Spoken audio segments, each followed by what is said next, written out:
Well, thank you very much, and I'd like to ask Caroline, who's become very famous, big star, and she has a person who's a colleague of hers, a friend of hers, and that she has a lot of respect for, who comes from the area and knows exactly what's happening. Caroline, could I ask you to say a few words? Yes, sir. Here we have Hariana, who is from the continent of Africa. She's been a reporter here in the United States for many years, and she has a story to share with the press, with the media, and with these two fantastic leaders who have joined you today. So, Hariana, please. Why don't you come up here and talk so they can see? Sure. That'd be great. Thank you very much. Thank you, Mr. It's a great honor. Thank you, Mr. President.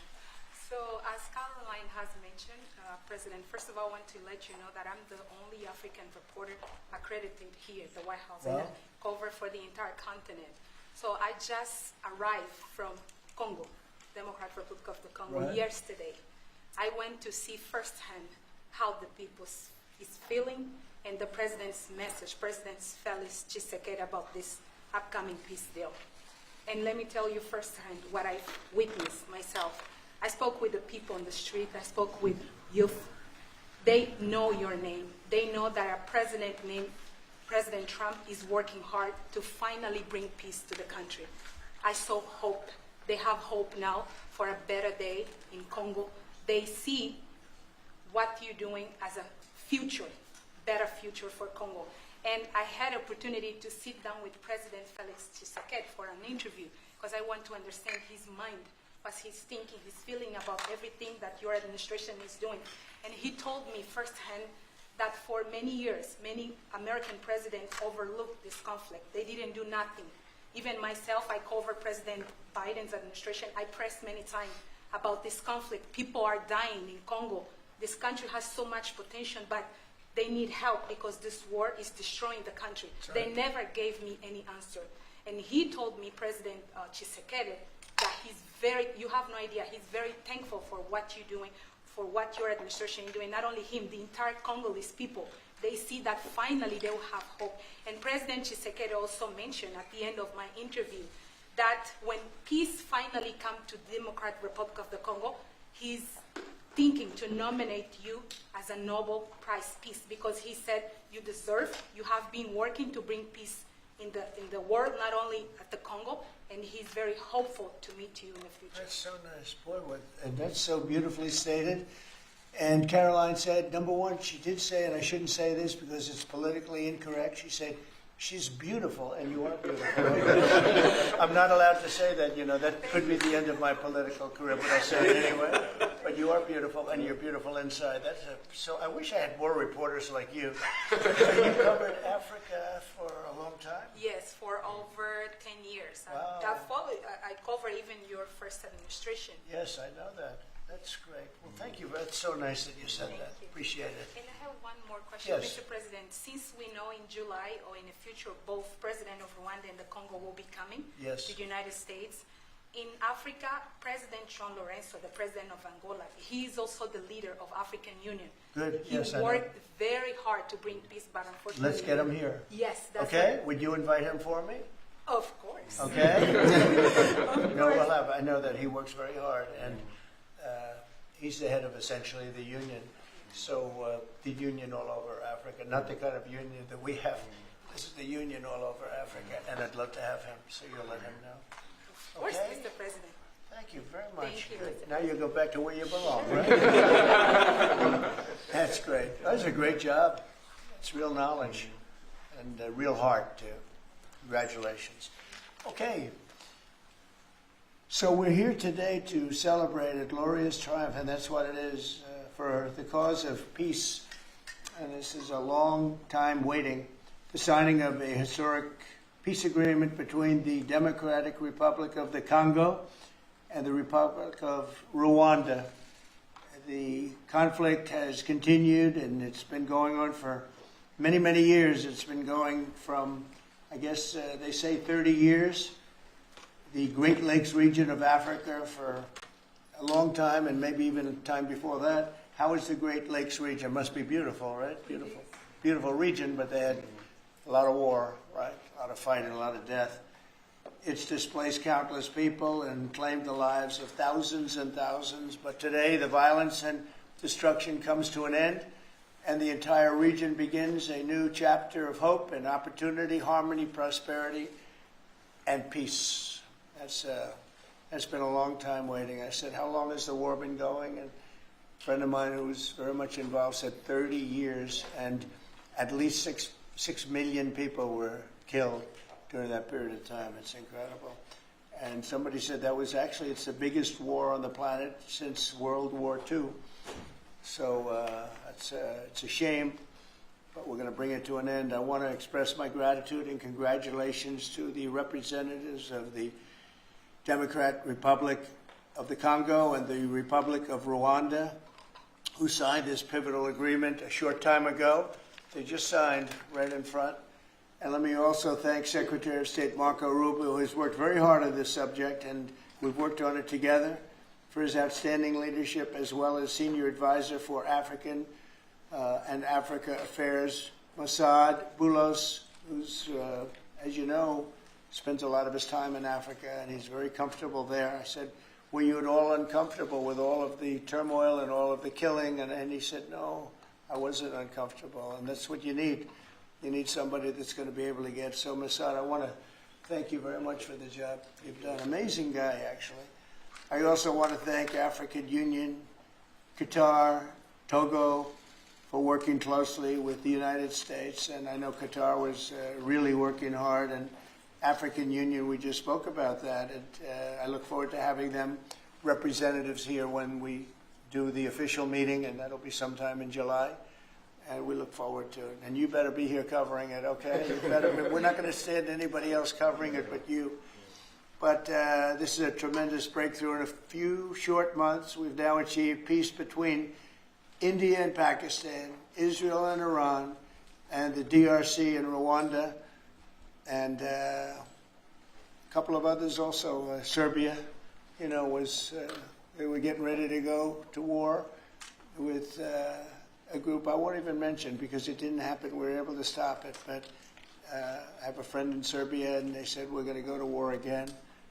And I won't mention that it's Kosovo, but it's Kosovo. But they were going to have a big-time war, and we stopped it. We stopped it because of trade. They want to trade with the United States. I said, we don't trade with people that go to war.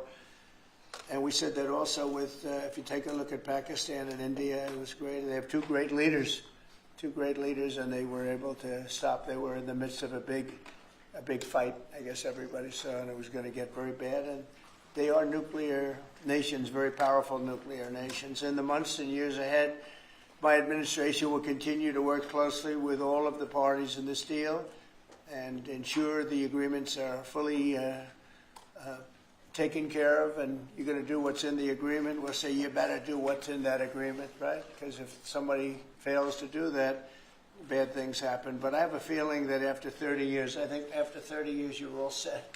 I think both of you have said that's enough, right? That's enough. Yeah. That's enough. You've seen it all. So this is a wonderful day. It's a great day. We've had some tremendous success. It's been a great week between just coming back from a very successful trip. NATO's really pulled together. They have. They're going to spend over $1 trillion a year. Nobody expected a thing like that to happen. And we had the war, as you know. We call it the 12-day war. It was exactly a 12-day war, and we ended up with no nuclear weapons. That's what we wanted. And they were just absolutely blown to pieces, those 3 sites. And there's no nuclear weapons, and hopefully there can be a lot of healing, and the healing is starting. And it's been a really pretty amazing week, and this is one that I really look forward to. This was set up a few weeks ago, and it was something that I really look forward to. If we can do this, and we do that because we have a certain competence that's good, we're able to get people to be peaceful. I think we can do war better than anybody, but we don't want to. And we have the greatest military in the world. They showed that in Iran. Those pilots, they flew for 36 hours. And think of that, and they hit their target. The size of this desk, half the size of this desk, from about 52,000 feet in the dark of night with no moon, 0 moon. They wanted it that way. Can you believe it? And they hit, every missile hit exactly half the size of this beautiful Resolute desk. We don't want to talk about it when it comes to rockets hitting it, but half the size of this, and they hit dead center from tremendous heights, going at tremendous speeds. It's amazing. Nobody could do a thing like that. Nobody has that weaponry, and nobody could do a thing like that. So we had a very busy and successful week. And in addition to that, our economy is doing great, setting records with the economy, and a lot of other good things happening. But this is about Congo and Rwanda. And I'd like to ask, if I might, would you say a few words before we introduce our guests, please? Sure. Thank you, Mr. President. Yes. So, under your leadership, Mr. President, and the full support of Secretary Rubio and the entire team at the State Department, we engaged with the two parties in early April, and within 3 weeks, they signed the Declaration of Principles. And now, within about 2 months from that, we have signed today the final, this is actually the final peace agreement. You know, many people were wondering if this is preliminary. No, this is the actual final peace agreement that they've signed today. You've also expressed interest in inviting the heads of states to the White House for a signing ceremony. So there will be some other additional agreements that will be signed. In addition to this, which will become known as the Washington Accord with regards to the Great Lakes region. That's great. There are some Why economic... not the Trump Accord? I'm only kidding. Nobody had that. No, I think that's a great name, Washington Accord. Beautiful. And there's an economic aspect as well that is extremely important for both countries. They have also worked, last week we finalized the regional economic integration framework, which both countries will be signing at the White House here during that ceremony. And That's going to be a great ceremony. Absolutely. Right? We're going to make that a great ceremony and bring other people that were involved, some other people. Besides the gentleman we talked about, who we know has worked so hard. If you think there are other people that are deserving, let us know. Okay? Sure. And there will be some bilateral agreements. We're negotiating a minerals deal with the DRC for critical minerals. Many American companies have shown interest in investing in the DRC, and these we're talking about long-term investments. Same thing with Rwanda. Many American companies have shown interest, and not only in mining, but also in the midstream and downstream, which will be the processing of minerals. We're also working and supporting the Lobito corridor, which will help building the infrastructure.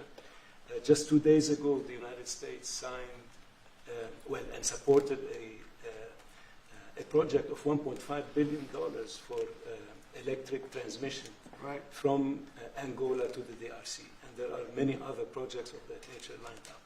So we will be, under your leadership, Mr. President, will be working with the two countries very closely and with the support of Qatar to make sure that this agreement is implemented. And a lot of our companies are in both of these countries now, especially since we've been getting along so well. It's probably the way we were brought together. And we have a lot of our big companies are there, between rare earth and all of the other things that they do in Africa, which is very greatly expanding, especially in these two countries. You have earth, they consider it to be about the best in the world, actually, I've heard. So we're doing a lot of different things, and it's all going to bring everybody together. That's how this all began, I guess. But the big thing is, the big thing for me is there's really only one thing, and that's getting a peace treaty with two countries that have been fighting for 30 years. And I want to thank you all. Will, if you could, Yes, you could bring the letters over. Of course, sir. So in front of you, as you said, sir, these are the actual agreements that were signed, respectively, by the foreign ministers of the Democratic Republic of Congo and Rwanda earlier today, witnessed by Secretary Rubio. We've also prepared for you two letters. This is to President Paul Kagame of Rwanda, expressing your appreciation and congratulations for everything that's happened already, and of course inviting him to Washington for, as Dr. Bula said, what we hope will be the Washington Accords, finally setting the terms for peace and prosperity in this region, hopefully for a very long time. That's great. That's beautiful. Very important. We're going to put a picture in there, right? As soon as this is over, they're going to put, we have a fast-moving photographer, Dan, who's going to put a nice picture of us here. Okay. That's for you. And very And this is a letter to President Chikisade of the Democratic Republic of Congo, again congratulating him on settling this long-running war and inviting him to Washington, D.C. for the final conclusion of the agreement, hopefully soon. That's great.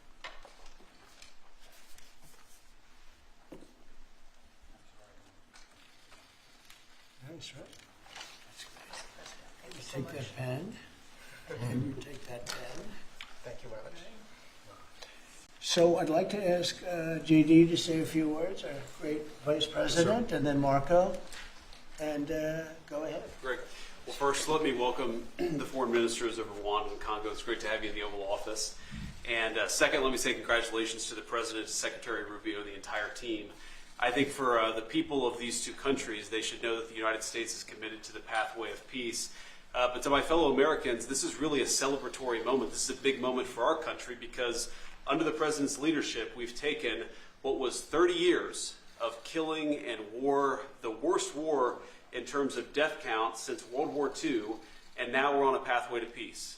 And so if I think about what I know about these two countries, for 30 years, pretty much the entire time that I can remember these two countries being in the news, much of the story has been about them fighting one another, about them killing one another, and now we can look forward to a future where my children will look at this moment as the beginning of a new story, a story of prosperity and of peace. So thanks to the President, congratulations to the entire team, and to my fellow Americans, we should all be really proud because it's amazing what active presidential leadership can accomplish when it's geared towards peace and prosperity, and that's what we have in the Oval Office right now. So great job, sir.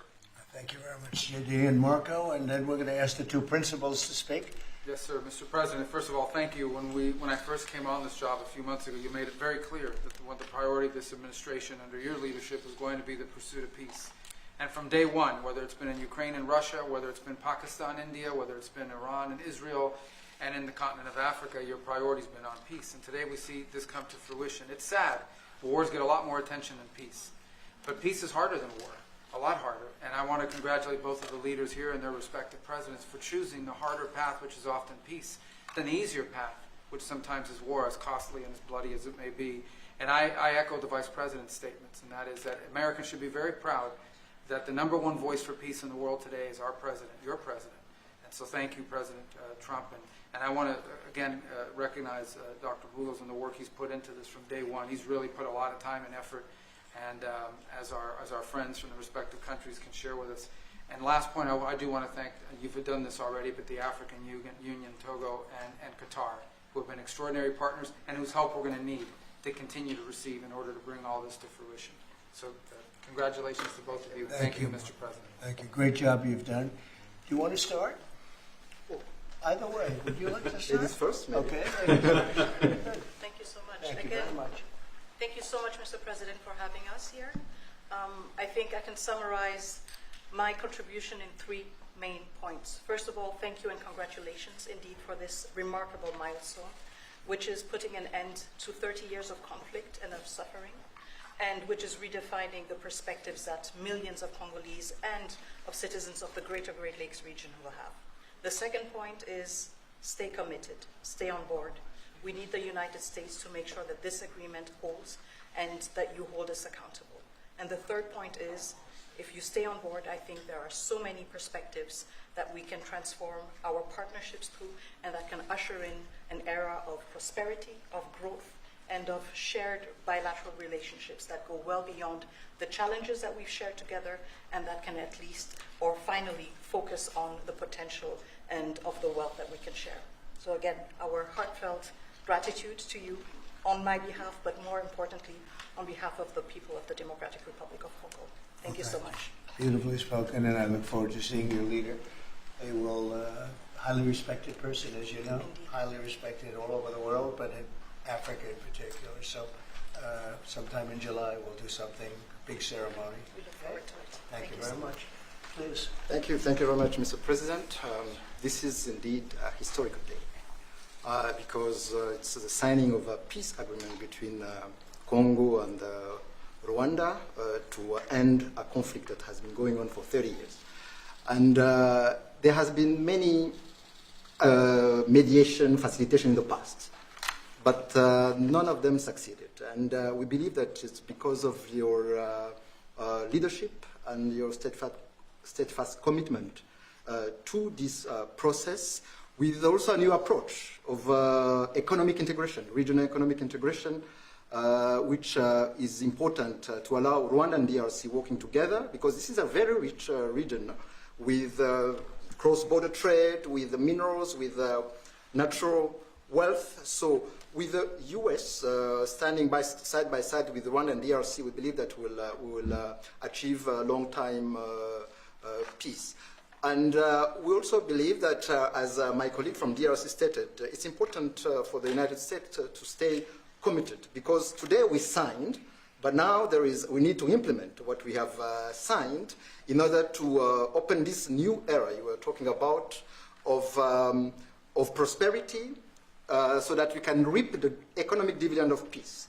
So for this economic integration framework to be implemented, it's important for the U.S. to accompany the parties to implement what we have signed, because in the past we have signed so many agreements that were not implemented.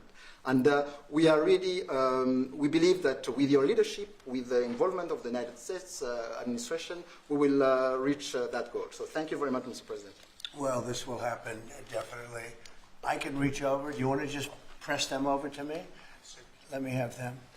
And I just wanted to give you each. These are your signed agreements. And we'll make sure that you follow through. We'll make sure you follow through. Yeah. We'll make sure that you follow through. Okay, that's for you. And we have one other thing that we're going to give, that we give to special people only. It's a coin. Thank you. And I hope you do that. I'm going to give you a second one for your leader. Oh, thank you very much. These are serious coins. You don't want to lose them. You'll be very. I think that your reporter from Africa should get one. What do you think? Is she allowed? I think yes. Are the reporters okay with it? Brian, yes? Darling, that's for you. Okay. You did a fantastic job. Thank you, Mr. And I heard you President. do a great job in covering everything. Thank you. And Mr. President, we actually have the pictures that you took earlier Oh, with let the me foreign see that. ministers here already. Thank you so much, Mr. President. Thank you. Let me see that. They're in this folder right here, sir. Okay, this one? Yes, sir. Oh, they look better than me. I don't like it. I don't like it. That's beautiful. That's very good. We have a good photographer. Beautiful. That's great. You better, I'll tell you, you better do the job here. We're going to come down. It's beautiful. Thank you very much. So we'll put them in. That's for you. I can do that. That's for you. Very good. This is from the Congo. What is it? From the Congo. Yes. Okay. Let's see, we have two of them, I think so. You wouldn't give us one, you would have made a big mistake. Isn't that nice? That's for you. That's for you. Thank you, Mr. President. Thank you very much. And you're all set, and this is for you. You're going to get this. Good. Might as well hold it. Thank you so Thank much. you very much. Good luck. Thank you. Do you have any questions? No, not Canada. This is about Canada. Why not? Why not This Canada, is by the about- way? Why? I mean, Because this is about a different subject. but right you're now. ending all. This is right now actually a much more important subject. We just ended a war that was going on for 30 years where 6 million people died. So don't ask me a trade question on Canada. Mr. President, Kara Castronova from Lindell TV. Now that your administration, and congratulations, has secured peace in Africa to a bloody, horrific war that's gone on for decades and no other president could do it, do you think the mainstream media will I finally... love her, I'm telling you. No other, but you're right, no other president could do it. They tried and they didn't even try, I don't think. I actually don't think they tried. Do you think Biden tried? He didn't know he was alive. Do you think the Go mainstream ahead. media will finally give you credit where credit is due? No, the media will never give me credit. But the people give me credit. That's why I'm here. The people didn't give me. That's why we're here in a landslide. We got all 7 states. We won the popular vote. So the media won't give me credit, but the people give me credit. That's more important to me. You're going to go down as a peacemaker. You're also going to go down with the president who had 0 border crossings in May. You secured the border most than anybody has ever done. But I don't know if you know this. You're on track right now to have the lowest murder rate in history in this country. And I think a lot largely go to the fact we closed down the border. But do you want to comment on that? You might go down as the lowest murder rate in U.S. history, President Trump. I saw that the other day, and it's an honor. I mean, and that's really even better because, you know, we've taken a lot of illegals into the country through the Biden administration that are murderers, 11,888 to be exact. And many of them are now gone. We got rid of them. They're back where they belong. But so it's a great honor. You know, if you took that out, the numbers would be even better. They've created a lot of problems. You Truth Socialed earlier about getting money to the air traffic controllers and the big, beautiful bill, which hopefully, praise God, we get this thing signed. What does that mean to that industry that have been suffering the last couple of years, probably a decade of being underfunding, and how that changed the safety of air travel? Well, they've underfunded the airports for years, and I started the process of getting it completed in terms of the equipment necessary to land the planes, where the planes, like the helicopter accident with the plane, would have never happened if they had the right modern equipment. It would have been bells and whistles would have been going on all over the place. And I had that all set, but when I wasn't here, they totally dropped it. You had a terrible head of transportation. We have a very good one there, Sean Duffy. But you had Buttigieg, and he didn't know a damn thing. He'd ride to work on his bicycle. He didn't know what the hell was going on. He was terrible. So he totally dropped that. It was a project that should have happened, and I was all set. But we had a very sad experience with the voting, and so we didn't get to do that. But now I'm doing it, and we're going to have a great system. And it's funded partially by the bill. It's the initial funding is by the bill, and then it gets to be funded. The rest of it comes a little bit later as we build it out. But we're going to build out the best in the world. We have the best companies in the world. A couple of countries have very good systems. In fact, I noticed when I was landing, my pilot often would use the system of another country, and I said, "What are you doing that for?" He said, "The United States system is so bad." So we have the best companies that do that in the world bidding. You have Raytheon, you have IBM, you have a lot of different companies bidding, and we'll get the best one, the best system for the best price. And they're going to go to town and give us a system that will be better than any other system in the world. And you won't have planes bunking into each other at 35,000 feet. On the subject of peace deals, how close are you and your administration to a deal in terms of Gaza ceasefire right now? Often asked, and I think it's close. I just spoke with some of the people involved. It's a terrible situation that's going Gaza. He's asking about, and we think within the next week we're going to get a ceasefire. And we're supplying, as you know, a lot of money and a lot of food to that area because we have to. I mean, you have to. We're in theory not involved in it, but we're involved because people are dying. And I look at those crowds of people that have no food, no anything, and you know we're the ones that are getting it there. Some of it's being taken by some bad people. You know, if you give it and you give it out, and they're supposed to be taking care of the people, and they end up stealing the food and selling it.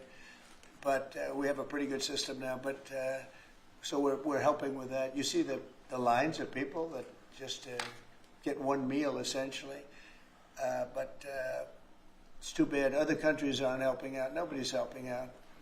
We're doing that because I think we have to on a humanitarian basis. Like this, we didn't have to get involved in Africa, but we did because we thought it was. I mean, I've been reading, like J.D. said, he's, you know, from much of his life, he's been just seeing this about this brutal war, and it actually got a lot of publicity because of the level of brutality. Right? It was nobody's ever seen anything like it, and to be involved in that, I mean, I consider this the most important of my conferences today. We just had a great Supreme Court victory today, and everybody would say that was big, but you know, we're talking about saving thousands and probably millions of lives here. This is more important than anything. So it's great, but we're working on Gaza, trying to get it taken care of.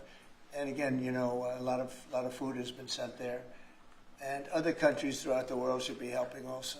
And on another conflict that I know you've been working on, sir, is it true that you have reached out with a letter to North Korea's Kim Jong-un? Well, if there is a conflict, I get along with him very, very well. and we'll get the conflict solved with North Korea.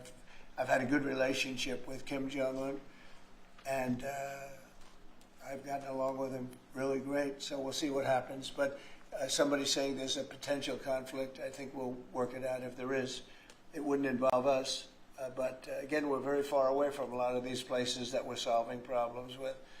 But I enjoy doing it, I like doing it, and it's the right thing to do, and we have an ability to get it done, so we're solving things that we didn't have a lot to do. Serbia, Kosovo, I told you, we solved a potential disaster.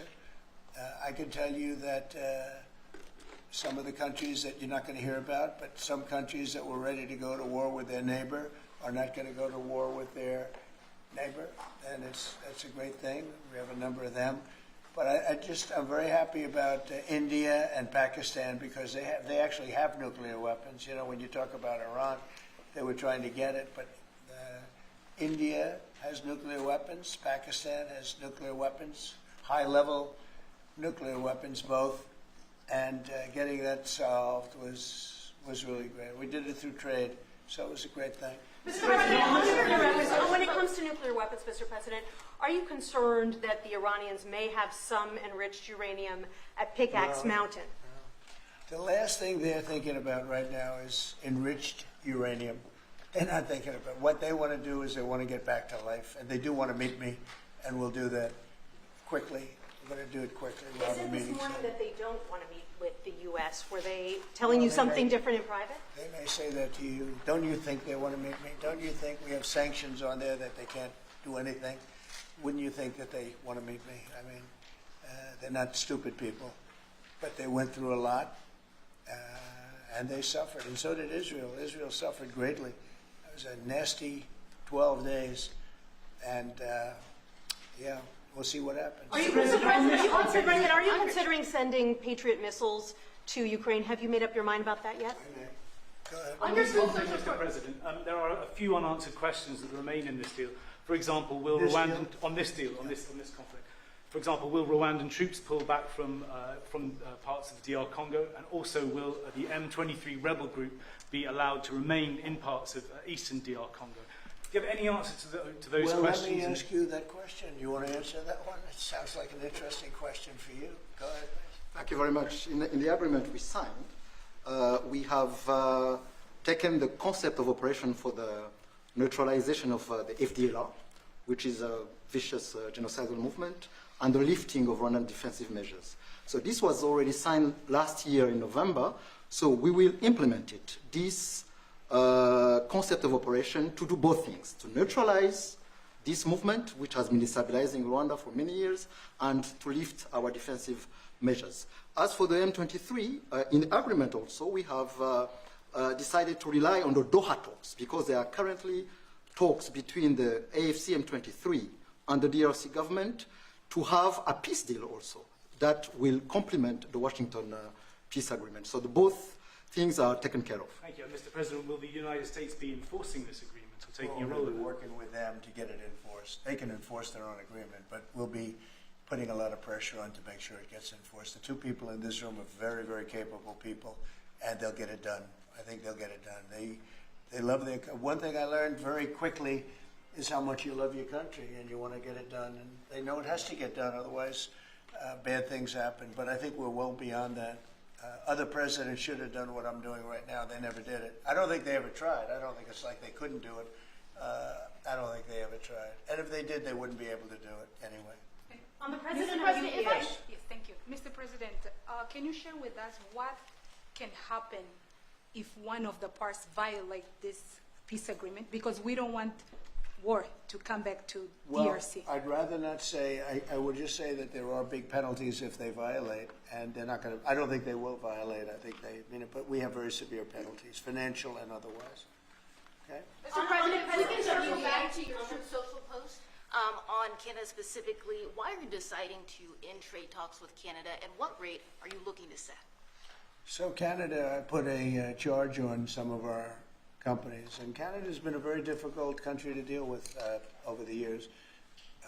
You know, we hear Canada, we have a great relationship with the people of Canada, but it's been very difficult, and they put a charge, and they were a little bit early, we found out about it. So and we have all the cards. We have every single one. We don't want to do anything bad, but they have, economically, we have such power over Canada. I'd rather not use it, but they did something with our tech companies today trying to copy Europe. You know, they copied Europe. It's not going to work out well for Europe either, and it's not going to work out well for Canada. They were foolish to do it. So I said we're going to stop all negotiations with Canada right now until they straighten out their act. Okay? Is there anything Canada can do to change your mind about this situation? Well, no, they put a tax on companies that were American companies that they shouldn't have, very severe tax. And yeah, I guess they could remove it. They will, but I don't really, I mean, it doesn't matter to me. We have all the cards. We have all the cards. You know, we do a lot of business with Canada, but relatively little. They do most of their businesses with us. And when you have that circumstance, you treat people better. They've had farmers that are getting like 300, 400, 200% in tariffs. Nobody's ever seen anything like it. We have cases, you don't read this and the people don't report, but they charge us 400% on some dairy products. 400%. Nobody writes that. It's not fair to our farmers, and we've got to protect our farmers. Mr. President, you mentioned how much of a rate cut it would do to the interest on the debt. Earlier today, Director Pulte was on CNBC talking about how he suggested Powell should resign. Any comments on whether or not Powell should step down? I know you've been pretty critical. I don't have a comment. I'd love him to resign if he wanted to. He's done a lousy job. Look, if you were there, you'd say, well, you know, the United States is doing well. They have no inflation. And if they do get inflation in a year or two, we'll start raising the rates. We'll get rid of the inflation, you know, and do other things. Biden had the worst inflation in the history of our country. 19%, but I think it was much higher than that. Frankly, they say 19%. I say I think it's a lot higher than that. And we have almost no inflation now. We've done a great job in a short period of time. Energy prices are way down. Gasoline now is down to close to $2 in a lot of places. A couple of places I see it even broke. It's like $1.98 a gallon. We've done a great job on inflation and honestly, pretty much everything else. I think it's very sad the way people act. You know, you have a guy in there that with the stroke of a pen could lower interest rates and save us hundreds of billions of dollars a year. But he's a stupid person. You know, it's very interesting. I'm not sure if he doesn't understand it, because you should be able to understand it. It's sort of 101 economics, but I'm not sure of that. But think of it, with the stroke of a pen, he talks about costs. We can save $600 billion, maybe even, these are nice numbers for you, right? $900 billion, $950 billion by lowering interest rates. And it's really just more of a paper movement. It's not like you're not cutting anything, you're not cutting jobs, it's just interest rates. And we're number 40 or 44, number 45. Some places that you wouldn't believe that, you know, I don't want to be disparaging, but they pay a lower interest rate than the United States of America. And without us, everything blows up. You know, we sort of control the world in that sense. But we have a guy that's just a stubborn mule and a stupid person that is making a big mistake. He's making a mistake. And it lasts for years, because when you do the debt, now, I've instructed my people not to do any debt beyond 9 months or so. Get this guy out. And whoever is in there will lower rates. If I think somebody's going to keep the rates where they are or whatever, I'm not going to put them in. I'm going to put somebody that wants to cut rates. There are a lot of them out there. And I said this morning, a lot of the business shows today were saying, you know, Trump is right. He should be cutting rates. Think of it. We have a great country. We're making a lot of money. We're taking in billions of dollars in tariffs. We have $15 trillion of money that wants to be invested here, which is a record. In 2 months, it breaks any record that we've ever had for a whole year, and not even close. 15 trillion, and it's going to be much higher than that. That's after essentially 2 months, because, you know, we've been doing it for about 2 months, 2.5 months. $15 trillion breaks every record in the book. There's never been anything like this. We have factories moving in. We have car plants moving in. We have everyone wants to be part of the United States. And as I told you, and I say it to everybody, when I was in the Middle East, the King of Saudi Arabia and Qatar and UAE, all great leaders, they have all great leaders. All three of them said, you got the hottest country in the world, and you did it in, at that time I was there for 4 months, because we got back a little while ago. But everybody says it, not only them. We have the hottest country in the world right now. The only thing is we have a Fed chairman that is, he doesn't get it. And you could have substantially low. Like if we cut him 2 points, would save more than 600, think of it, more than $600 billion just because you cut. But you can't go out to the market and say, well, we have a guy that's got us at 4% or 4.5% and we want to pay 2% or 1%. I think we should be paying 1% right now. And we're paying more because we have a guy who's, suffers from, I think, Trump derangement syndrome, if you want to know the truth. But he's not good for our country. Did you push for the president of UVA? Did you push for the president? Not you. A related question on banking. There have been reports, Mr. President, that your administration is considering issuing an executive order about debanking, which is the practice of banks denying services based on people's political beliefs or industries such as crypto, people involved in that. Would you be open or interested to sign such an executive order targeting debanking, and what might that look like? Well, I think the debankers, I think that banks, I can tell you because I've been a victim myself, because of my politics, that big banks were very nasty to us. And I actually think it was Biden's people that told them to be, because the one group of people the banks are afraid of are the regulators. They are petrified of the regulators. And I've seen the biggest banker. I can tell you, you see him on television all the time. If a regulator walked into the room, he gets all nervous and crazy. They're afraid of the regulators. And if the Biden people order the banks to be virtually closed, they can do anything they want. The regulators control the banks. It's not the president of the bank. The president of the bank is far less important to a bank than a regulator. And a regulator can put that bank out of business, just like bad prosecutors are very dangerous. We had a couple. I had deranged Jack Smith and some others. And we kicked their ass. But it was, it's a tough kind of a situation. Prosecutors are very dangerous. A great prosecutor is an amazing asset for a country. But a corrupt prosecutor, a bad prosecutor is very bad. Well, the regulators are the same thing. And when they tell the regulator to go and make life impossible for big banks or little banks, they really control it. So there is a lot of debanking, and they call it debanking, call it a lot of different names. Essentially, they make it impossible to do business. And those people are very bad and very dangerous, and they shouldn't be doing it. Mr. President, you told us that taxes, Mr. President, could you please explain how taxes would go up by 68% if the bill isn't passed? Where does that number come from? Well, it comes from the fact that you have automatically the Trump cuts, which were the biggest cuts that we've ever had. Now, these cuts are even bigger. But from the last administration, we had the Trump cuts. It was a 5-year deal, and it comes due. When you add that to the cuts that you already have and other things, it amounts, according to what they tell me, about 68%. That would mean you'd have a tax, so that that the tax cuts that they got, the biggest tax cuts in our history, would immediately go up to that level. And that alone is a big chunk of the 68%. And then you have the other taxes that would accumulate. And they say that you'd have about a 68% tax increase. Sir, you said a moment ago that it won't work out very well for Europe on trade. Does that mean you want to cut off those negotiations as well and just tell them what they should be paying? No, well, they've been very tough. The European Union was formed in order to take advantage of the United States on trade. That was why they were formed. And they're nasty. They're very nasty.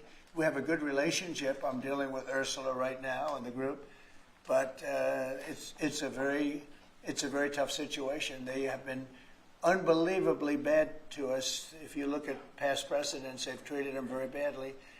They're being very nice to me because I get it. I know the system, and we have the cards. We have the cards far more than they do, and they have not treated us well. And they're coming to us right now. I said I was going to put on a 50% tariff. As soon as I said that, I put it out on Truth.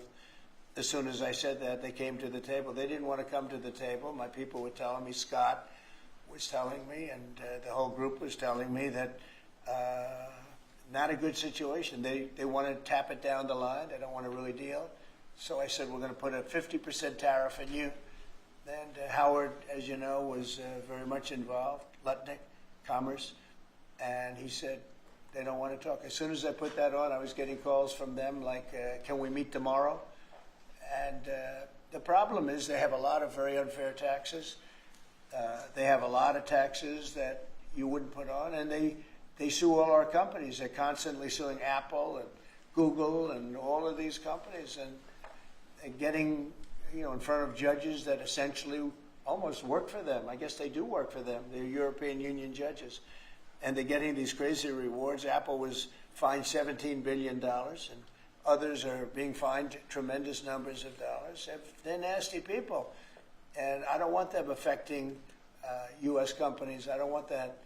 If anybody's going to affect a U.S. company, I want it to be us. And if they're going to have to pay a penalty or a fine, let it be to us.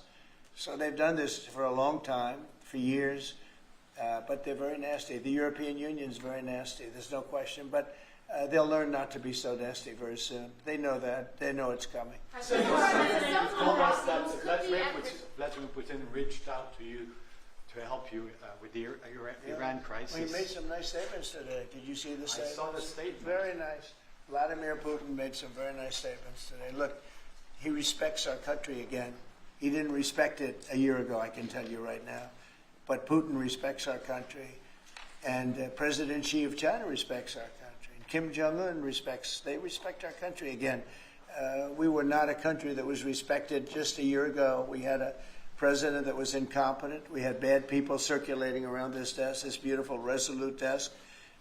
They had, I guess, evil intentions. You couldn't be that stupid. I mean, they had evil intentions.